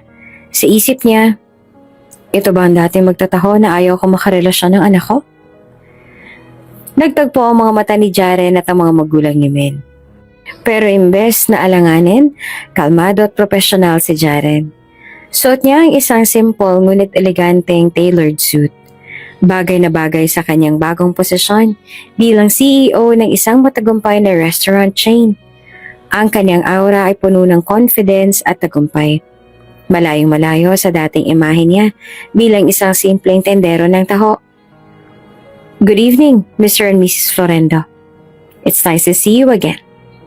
Bati ni Jaren ng may magalang na tono. Bagamat hindi nawala ang lamig sa kanyang boses, hindi niya nakalimutan kung papaano siya ay nalipusta ng mga ito noon. At kung paano naging sanhi ang kanilang pang-aalipusta ng pagkasira ng relasyon nila ni Min. Nagkatinginan sina Ginoong at Ginang Florendo, parehong hindi makapagsalita agad. Alam nilang sila mismo ang tumutol sa relasyon ni Min kay Jaren noon. Iniisip na walang magandang kinabukasan ng isang magtataho. Ngunit ngayon, heto siya, nasa harapan nila ang isa ng matagumpay na CEO. Hindi ako makapaniwala. Ikaw palang bagong CEO ng Garcia Restaurant Group? Tanong ni Ginoong Florendo, pilit na nilalamon ang kanyang pride. Napakabilis ng pag-asenso mo. Bahagyang umiti si Jaren, ngunit may kahulugan niyon. Oo, ako nga. Mahirap ang naging daan. Pero sinuwerte ako sa sipag at tiyaga. Maraming sakripisyo ang kailangan gawin para marating ang tagumpay na to. Nagbigay siya ng isang mabilis na suliyap kay Cassandra na nakangiti lang sa gilid at tila hindi naman nauunawaan ang buong sitwasyon. Ramdam ng mga magulang ni Min ang bigat ng kanilang mga desisyon noon. Kung noon ay minamaliit nila si Jaren dahil lamang sa kaniyang simpleng trabaho, ngayon ay heto sila. Humaharap sa isang matagumpay na negosyante na mas matagumpay pa kaysa sa kanilang inaakala. Sa kabilang banday, si Ginang Florendo naman na tila hindi makayanan ng hiya ay pinilit na humiti. Jaren, hindi namin inaasahan. We never thought na magtatagumpay ka ng ganito. We're happy for you. Sabi niya, halatang hindi ito komportable. Napatingin naman si Jaren sa kanila ng diretso. Salamat. Pero hindi ko na hinahanap ang pag-aproba ng kahit sino ngayon. Sa totoo lang, masaya ako sa narating ko at sa mga tao na nandyan para sa akin mula simula. Ramdam sa bawat salita niya ang damdaming matagal niya nang kinikimkim. Bago pa man magsalitang muli ang mga magulang ni Min, biglang nagsimula ang event at tinawag si Jaren sa stage bilang isa sa mga special honorees ng gabi. Habang tinatahak niya ang hagdan papuntang stage, hindi maikakaila ng mga magulang ni Min na nakagawa sila ng malaking pagkakamali. Sa likod ng kanilang mga ngiti ay naroon ang pagsisisi dahil alam na lang sila mismo ang naging dahilan kung bakit nawalan si Min ng pagkakataong makasama si Jaren, ang taong naging matagumpay sa kabila ng lahat ng kanilang paghuhusga. Habang papunta si Jaren sa entablado para tanggapin ang parangal, biglang napansin ni Min na nasa gitna na ng mga kilalang personalidad ang dating nobyo. Hindi siya makapaniwala sa kanyang nakikita. Hindi niya inaasahan na si Jaren, ang dati niyang kasintahan, na simpleng magtataho lamang ay magiging isa sa mga honorees ng gabing iyon. Nasa gilid siya ng ballroom kasama ang kanyang pamilya, pero hindi maiwasan ng kanyang mata na sundan ang bawat hakbang ni Jaren habang tinatahak nito ang hagdan papunta sa entablado. Nandito rin pala siya. Bulong ni Min sa sarili na hindi naman inaasahan na magiging ganito ang kanilang sunod na pagkikita. At dito nagtatapos ang ating kabanata. Magkikita kaya sina Jaren at Min sa gabi ngayon? Saan naman hahantong ang kanilang muling pagkikita? Abangan sa susunod na kabanata. Kung bago ka pa lang sa channel na ito, mga kwento ni Ate Jane, Story Mo, Ikwento Ko, huwag kalimutang pindutin ang notification bell at subscribe button. Ang bulong-bulungan ng kumalat sa event. May isang malubhang aksidente raw ang nangyari at mabilis na kumalat ang balita na si Min ang sangkot. Nang makarating ito kay Jaren, agad siyang kinabahan. At hindi na siya nagdalawang isip, bumitaw siya sa lahat ng usapan. Hindi ito nagpaalam kay Cassandra. Nagmadali siyang tumakbo palabas upang puntahan ang kinaroroonan ni Min. Kung bago ka pa lang sa channel na ito, mga kwento ni Ate Jane, Story Mo, Ikwento Ko, huwag kalimutang pindutin ang notification bell at subscribe button. Masaya ako para sa'yo, Jaren. Dagdag ni Min at pinipilit na maging matatag kahit pa bumibigat ang kanyang dibdib. Alam ko naman na wala tayong magagawa sa nangyari. Pero gusto ko lang na malaman mo na hindi ko kailanman kinalimutan ang mga pinagsamahan natin. At kahit masakit para sa akin ang lahat ng to, proud ako sa lahat ng naabot mo. Tinitigan ni Jaren si Min at sa sandaling yon, tila nagbalik lahat ng alaala sa kanilang dalawa. Mga simpleng araw ng pagbebenta ng taho. Mga pangarap na tila imposible noon. At ang pagmamahala na minsang napakalalim. Ngunit ngayon, ibang tao na sila. Ibang buhay na ang kanilang tinatahak. Min, malumanay na sagot ni Jaren. Lahat ng nangyari sa atin noon. Iyon ang nagtulak sa akin para magsikap. Pero totoo din, pati ka ng dahilan kung bakit ako narito ngayon. Binigyan niya si Min ng isang malalim na tingin, puno ng sinseridad. Hindi ko makakalimutan ang mga suporta mo noon. At kahit hindi nag-workout sa atin, alam kong pareho tayong mas naging matatag ng dahil doon.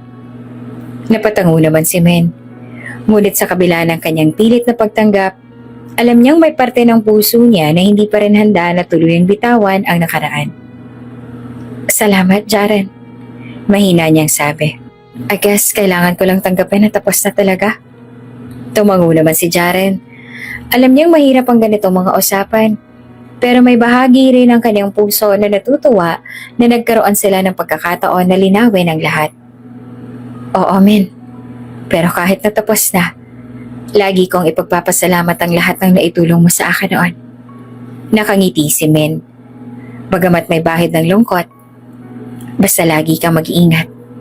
Deserve mo lahat ng tagumpay na meron ka ngayon, sambit niya. Pero ang totoo, pareho lang talaga silang nagkukunwari. Dahil ang totoo, mahal na mahal pa rin ni Jaren si Min at kailanman ay hindi nagbago iyon. At ganoon din si Min kay Jaren. Ngunit dahil nga nariyan na si Cassandra, kinailangan ni Jaren na pigilan ang kanyang sarili at pilitin na kalimutan na ang kanyang nakaraan. lalong-lalo na yung kabanata kung saan naroon si Min para lamang hindi siya maging unfair kay Cassandra. Matapos ang usapang yon ay hinayaan na rin ni Jaren na makaalis si Min at tuluyan ang makatalikod sa kanya. Samantala, habang naman si Min ay nagmamaneho pa uwi, tahimik niyang iniisip ang mga nangyari buong gabi. Ang daming emosyon ang bumabalot sa kanya. Galak, sakit at panghihinayang. Alam niyang tapos na sila ni Jaren, ngunit hindi maikakaila ang kakaibang koneksyon na nararamdaman pa rin niya sa dating nobyo. Hindi niya namalayang lumalalim na ang kanyang pag-iisip, hanggang sa bigla na lamang may nag-overtake na sasakyan mula sa kanyang kaliwa. Sinubukan niyang magmaniobra ngunit sa isang iglap, bumangga ang kanyang sasakyan sa isang poste. Ang tunog ng metal na humampas ay bumalot sa paligid. At sa loob ng sasakyan, naramdaman ni Min ang pagyanig at pagbagsak ng kanyang katawan laban sa manibela. Ang huling bagay na naaalala niya bago siya mawala ng malay ay ang pagkirot ng kanyang ulo at ang tunog ng sirena ng ambulansya. Samantala, sa event ay isang magulong bulong-bulungan ang kumalat. May isang malubhang aksidente raw ang nangyari at mabilis na kumalat ang balita na si Min ang sangkot. Nang makarating ang balita kay Jaren, agad siyang kinabahan. Hindi na siya nagdalawang isip. Bumitaw siya sa lahat ng usapan at hindi na nagpaalam kay Cassandra. Nagmadali siyang tumakbo palabas upang puntahan ang kinaroroonan ni Min. Habang si Cassandra naman na kanina pa napapansin ng mga kilos si Jaren, ay tahimik na papanood ang biglang pag-alis nito. Ramdam niya ang bigat sa kanyang puso. Hindi niya na kailangang itanong kung saan ito pupunta o kung bakit ganoon na lamang ang pagkataranta ni Jaren. Alam niya, hindi pa rin nawawala ang pagmamahal ni Jaren para kay Min. Nang bumalik si Cassandra sa mga kasamahan niya, pilit siyang umingiti, ngunit hindi maitatago ang lungkot sa kanyang mga mata. Kung mahal mo ang isang tao, minsan kailangan mong hayaan siya. Iniisip niya ito habang sinusubukan niyang ipagpatuloy ang gabi, kahit alam niyang wala na roon ang atensyon ni Jaren. Samantala, sa ospital ay mabilis naman nakarating si Jaren. Agad siyang tumakbo papunta sa emergency room kung saan naman dinala si Min. Halos hindi siya makahinga sa kaba habang naghihintay ng balita mula sa mga doktor. Jaren, mahina ang boses ni Thea, isa sa mga kaibigan ni Min na naroon din sa ospital nang dumating si Jaren. Nasa loob pa siya, pero sinabi ng mga doktor na stable ng kalagayan niya. May minor head injury pero makaka-recover naman daw siya. Bahagya namang nabawasan ng bigat sa dibdib ni Jaren, ngunit hindi pa rin maitatago ang pag-aalala sa kanyang mukha. Salamat, sagot niya, na halos hindi na makatingin ng diretsyo dahil sa halo-halong emosyon na bumabalot sa kanya. Lumapit siya sa pinto ng kwarto ni Min. Nang masilip niya ito, nakita niya ang tahimik na nakahigang katawan ni Min. May mga benda sa ulo at may mga pasa sa katawan. Ngunit sa kabila ng lahat, buhay siya. Huminga ng malalim si Jaren at pumasok sa loob ng kwarto. Dahan-dahan namang lumapit sa kama ni Min. Walang ingay sa kwarto maliban sa tunog ng mga makina at banayad na paghinga ni Min. Nakaupo si Jaren sa tabi ng kama at sa unang pagkakataon matapos ang mahabang panahon, hindi niya napigilang yakapin ang kamay ni Min. Min, bulong niya. Hindi niya alam kung naririnig siya ng dalaga. Hindi ko kaya kung may masamang mangyari sa'yo. Dapat inihatid kita. Dapat sinigurado ko na ligtas ka. Sa oras na yon, alam ni Jaren kung gaanong kalalim pa rin ang damdamin niya para kay Min. Hindi niya alintana ang kasalukuyang relasyon kay Cassandra o ang tagumpay na naabot niya. Ang tanging mahalaga lamang ngayon ay ang kaligtasan ni Min. At ang hindi niya nagawa noon, ang protektahan nito mula sa mga bagay na masakit at delikado. Sa kabila ng kanyang mga emosyon, hindi siya makagalaw. Hawak pa rin niya ang kamay ni Min at sa sandaling yon, hindi na mahalaga ang mga nasayang na panahon. Makalipas ang ilang oras, unti-unti nang bumabalik ang malay ni Min. Nang muling magbukas ang kanyang mga mata, ang unang bagay na nakita niya ay ang puting kisame ng ospital. May dahan-dahang liwanag na bumabagsak mula sa mga bintana at sa kanyang tabi. Narinig niya ang tunog ng kanyang puso na parabang naglalagablab sa takbo ng mga pangyayari. Habang unti-unti naman niyang naiintindihan ang kanyang kalagayan, napansin niya si Jaren sa kanyang tabi, nakaupo at may mga luha sa mga mata. Agad siyang bumalik sa katinoan at nagulat nang makita ang mga bendahe sa kanyang ulo. Jaren, mahinang tawag niya, tila nag-aalala. Agad na tumayo naman si Jaren at nagmamadaling lumapit sa kanya. Min, salamat sa Diyos. Nag-alala na ako sa'yo. Sabi niya at nahahabag na tumutok sa kanya. Hindi mo alam kung gaano akong kinabahan nang malaman kong naaksidente ka. Nakangiti naman si Min sa kanyang saloobin, pero puno ng emosyon ang kanyang puso. Anong nangyari? Tanong niya, nagugulahan sa mga alaala na pumasok sa kanyang isip. Naaksidente ka, Min, pero okay ka na. Nandito na ako. Sagot ni Jaren, hawak ang kanyang kamay na nagbigay sa kanya ng comfort na matagal niya nang hinahanap. Ngunit habang sila'y nag-uusap, muling bumalik ang mga alaala. Ang kanilang pag-uusap sa event, ang mga damdaming hindi nasabi. Jaren, ang mga sinabi ko. Sabi ni Min, nagugulahan sa mga nararamdaman. Bakit nandito ka? Hindi ba dapat kasama ka ni Cassandra? Min, wala na akong pakialam sa paligid ko kung nalaman ko na disgrasya ka. Ikaw ang mahalaga sa akin ngayon. Min, natakot ako. Sagot ni Jaren na puno ng sinseridad. Nung malaman ko na aksidente ka, naiwan ko siya. Ayoko may mangyaring masama sa'yo. Dahil dito ay tumahimik si Min, may pang-uyam na sumagi sa kanyang isipan. Bakit parang may bigat sa mga sinabi mo? Ibig sabihin nagmamalasakit ka pa rin sa akin? Hindi ka ba masaya sa buhay mo ngayon? Min, sinimulan ni Jaren na tila naguguluhan din. Nakita kita kanina at biglang bumalik lahat ng alaala. Hindi ko kayang itanggi. Mahal pa rin kita. Ang nararamdaman ko para sa'yo hindi nagbago. Kahit gaano ko pinilit na lumayo. Napahinto naman si Min, naguguluhan sa mga saloobin na bumabalot sa kanya. Pero naghiwalay na tayo. At may mga dahilan kung bakit. Nag-atubili siya, ngunit ang titig ni Jaren ay tila nagbibigay sa kanya ng lakas. Alam ko. Pero nang makita kita ulit, parang nagising ang mga alaala. Masakit na hindi kita nakasama noon. At masakit pa rin na hindi kita makasama ngayon. Pero ayokong mawala ang pagkakataon na magkausap ka ng totoo. Sagot ni Jaren na puno ng damdamin.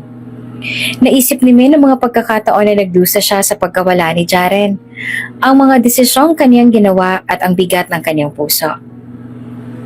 Jaren, ang mga magulang ko, ayaw nila sa'yo.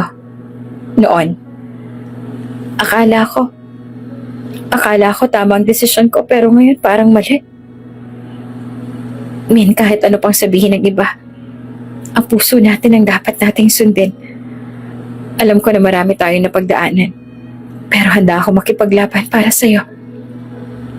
Sagot ni Jaren na ang mga mata ay puno ng sinseridad at pag-asa. Napaisip si Min.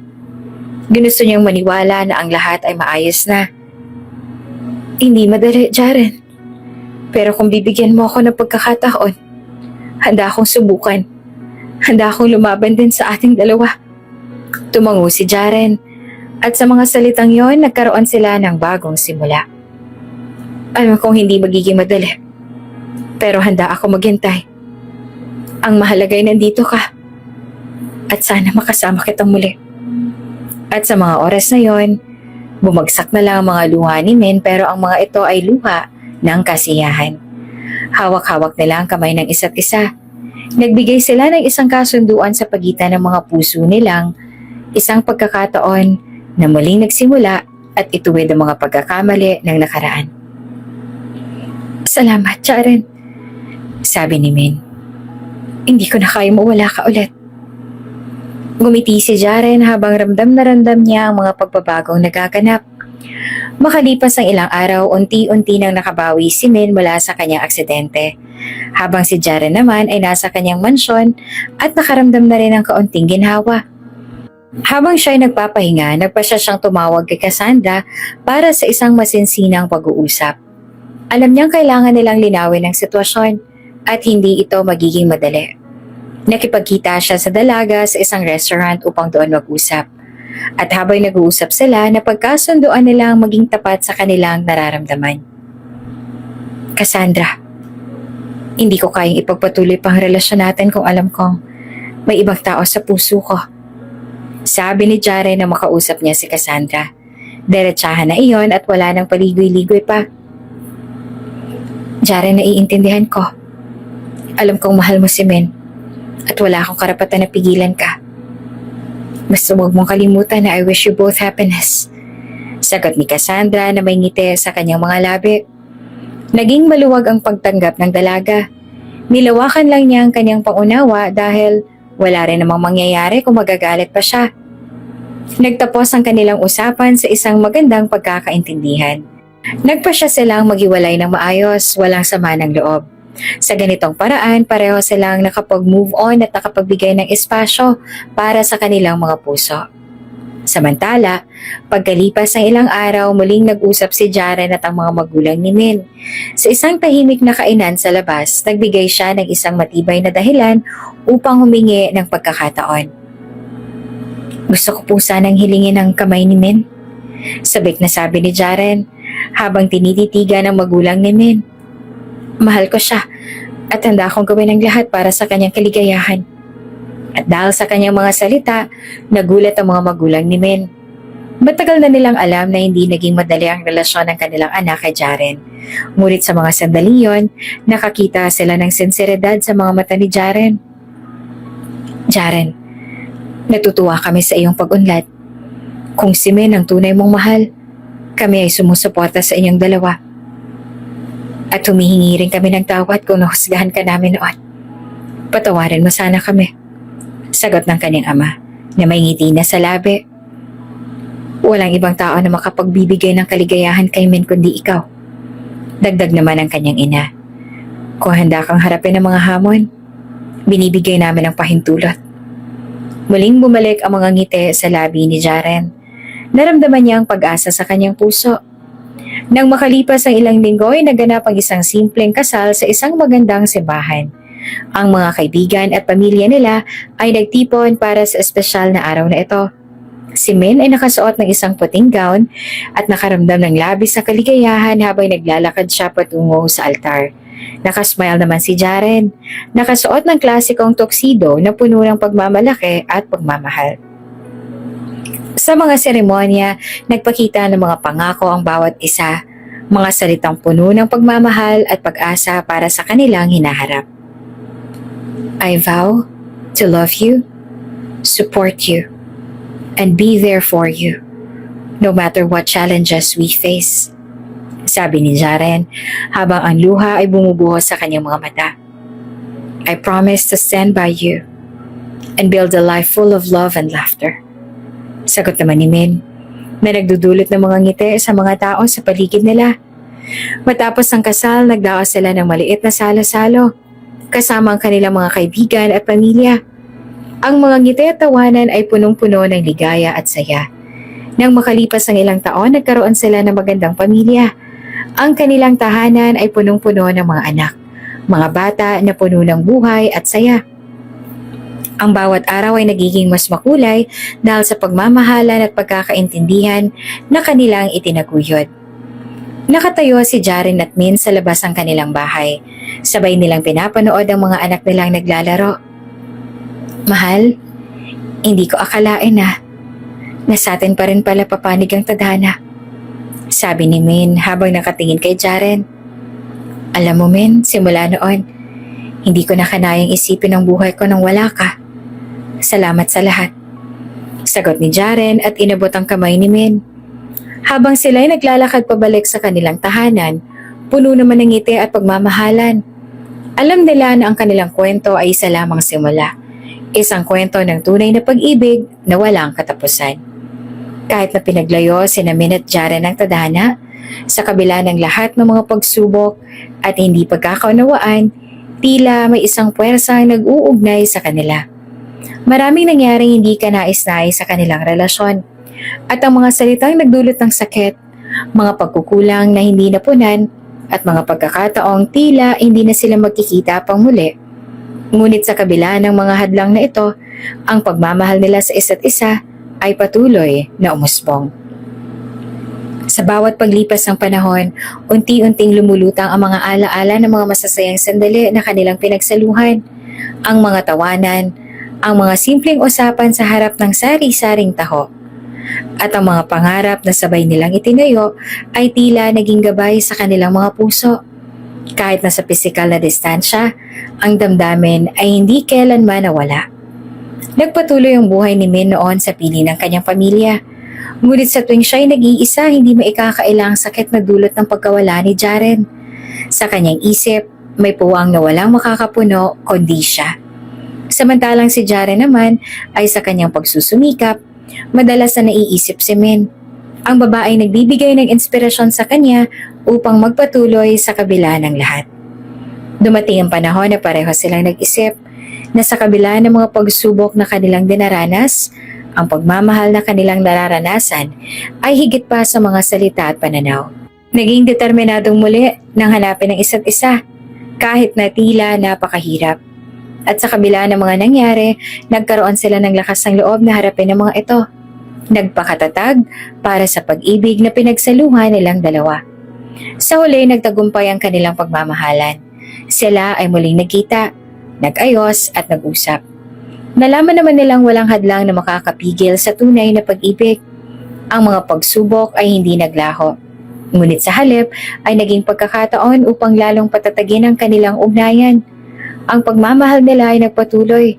Muling umusbong sa gitna ng mga pagsubok at nagturo sa kanila na sa kabila ng lahat, sila pa rin ang para sa isa't isa at ang pagmamahal na hindi kailanman matitinag ng tadhana.